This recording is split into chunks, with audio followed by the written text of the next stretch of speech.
Construction skills are used all over the world, from building houses, to reconstructing walls, to rebuilding the community.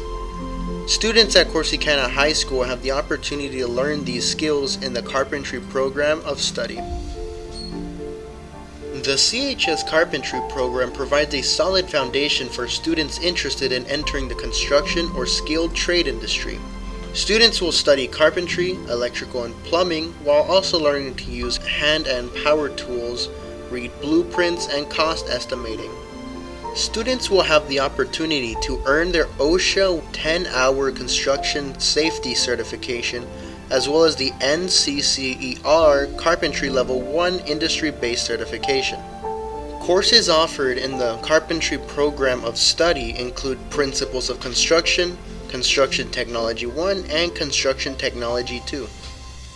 Upon completion of the Carpentry Program, students will gain knowledge and the required skills to enter the workforce as carpenters, building maintenance supervisors, or prepare for a post-secondary degree in construction management, architecture, or engineering.